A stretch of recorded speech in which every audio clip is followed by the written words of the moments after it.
Olá, bem-vindo ao meu canal de Astrologia Tradicional. Eu sou Célio Barros e esse é mais um vídeo da série Pergunte ao Astrólogo.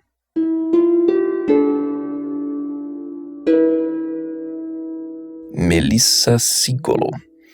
Olá, Célio. Primeiramente, gostaria de agradecer a sua dedicação, presteza em fazer serviços. Há ainda muita carência de informação astrológica tradicional no YouTube, pelo menos em língua portuguesa. E é um bálsamo poder contar com sua didática contribuição. Muito obrigada.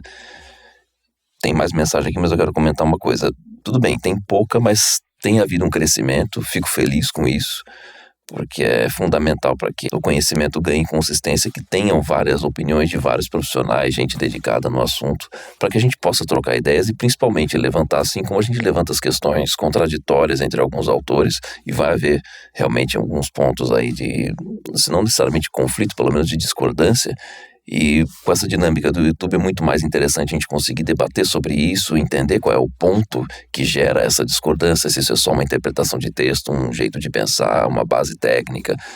Mas de qualquer forma, fico muito feliz que você goste. O meu interesse realmente no canal é esse, né? Criar uma ponte de explicação para as pessoas sobre o que é astrologia, principalmente astrologia tradicional, porque eu achei um jeito, inclusive, mais interessante de divulgar o meu trabalho do que simplesmente fazer a propaganda mais convencional, que as pessoas só chegam, falam um monte de coisa, mas não criam essa ponte para o diálogo com as pessoas. É fundamental poder abrir o canal de diálogo tanto com clientes quanto com estudantes, para poder explicar um pouco melhor o que é possível, o que não é possível e como que a gente pensa astrologicamente para poder fazer o processo de análise. Realmente feliz mesmo. Quanto às perguntas respondidas nos últimos vídeos sobre indicativos de predisposição à astrologia, essa predisposição indica o que necessariamente? Que existe uma predisposição a se interessar por estudar astrologia, que existe uma predisposição a trabalhar com astrologia, a ganhar dinheiro com astrologia, a se realizar internamente com astrologia, de que a astrologia esteja ligada à missão de vida do nativo. Eu tenho na casa 9 regente do ascendente Júpiter, que também é meu Almuten Figris, o regente da 10 Mercúrio, que também é o regente tradicional astrologia, e a Lua, mas a Lua já está quase na 10 em Virgem. A 9 está em Leão, Sol está domiciliado na 8 junto com o Vênus, que está em Câncer regendo a 11, e a 6 indicativos por si só já demonstrariam que a astrologia poderia ser um caminho interessante para eu trilhar. Em princípio, sim, mas eu não vou ficar aqui fazendo leitura de detalhes específicos de mapa de ninguém. De qualquer forma, eu vou responder a tua pergunta de uma forma até mais ampla para que as pessoas consigam avaliar isso melhor. As perguntas que você fez no parágrafo anterior. Existe uma predisposição a se interessar por estudar astrologia? Bom, existe uma predisposição, no geral, a estudos, né, que estão relacionados com casa 9. A astrologia, entre outras coisas, faz parte disso. Então, tanto a pessoa seguir uma carreira acadêmica, quanto se interessar por assuntos mais ligados à filosofia ou religião, ou culturas estrangeiras, ou comércio exterior, enfim, tudo aquilo que tem a ver com uma outra informação, um outro conjunto de informações que não é informação de base que a pessoa aprendeu na infância, que ela precisa de um curso ou de um aprofundamento, vai estar associado com a casa 9.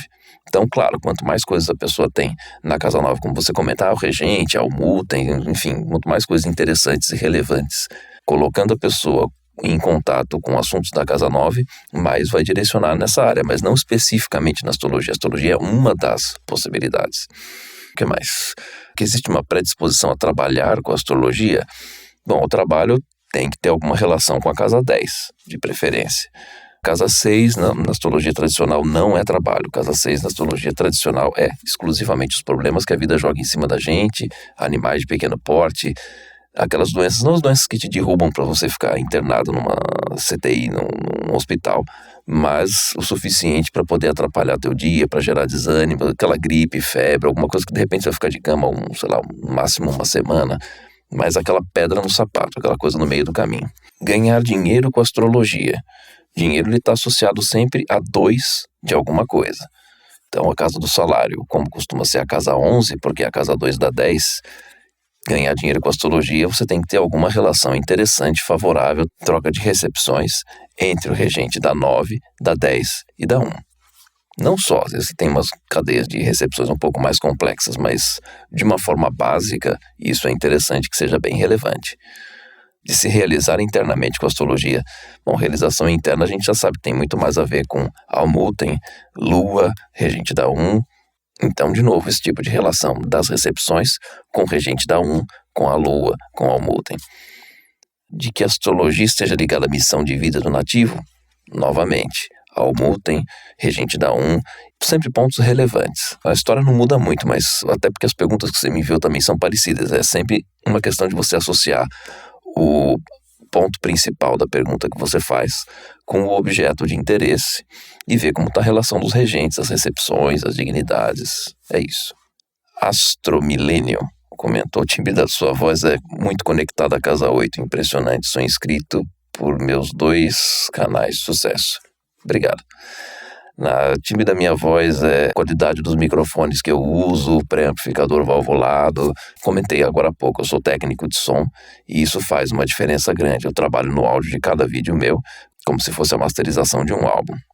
Henrique Salomão: Saturno, Urano e Netuno conjuntos na casa 6 são indicativos de atribulação kármica no trabalho e na saúde? Como posso fazer o manejo desses desafios de maneira não autodestrutiva?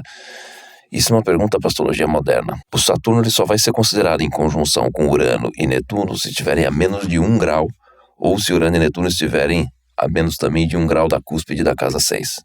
Ou, se eles não tiverem a menos de 1 grau de cúspide de casa ou de algum planeta, nem se considera. E a questão também que você fala sobre a tribulação kármica, isso tem mais a ver com a astrologia kármica, não é minha área. Até estudei, mas não trabalho com isso via de regra. Então essa eu nem tenho como te responder.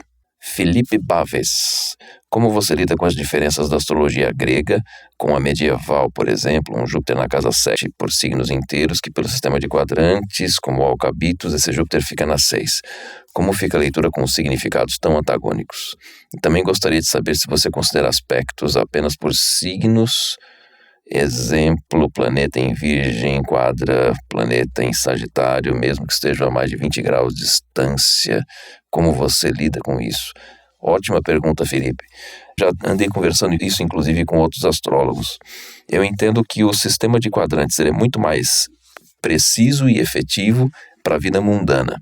E o sistema de signos inteiros para entender o geral do conjunto de tendências da vida de uma pessoa. Vou explicar um pouquinho melhor. Se você tem a direção da cidade que você quer ir, norte, você pega uma bússola, ela aponta lá norte. Ok, basta você traçar aquela linha reta para você chegar na cidade.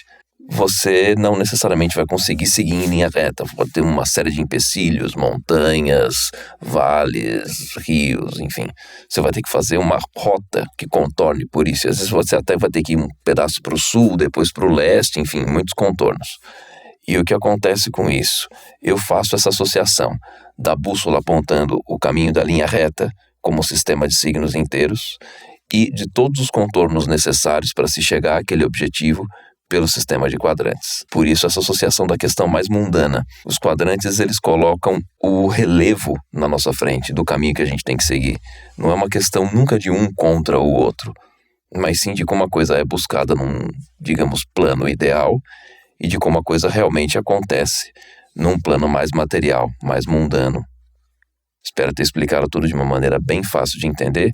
Se curtiu, já clica no joinha. É importantíssima a tua participação para poder ajudar o YouTube a distribuir mais conteúdo e tornar os vídeos mais relevantes. Se quiser marcar uma consulta comigo, o link para o meu site está aqui embaixo na descrição do vídeo. Aproveito também já pedir para se inscrever e clicar no sininho para receber notificações quando sair mais vídeos. E é isso, vejo vocês no próximo vídeo.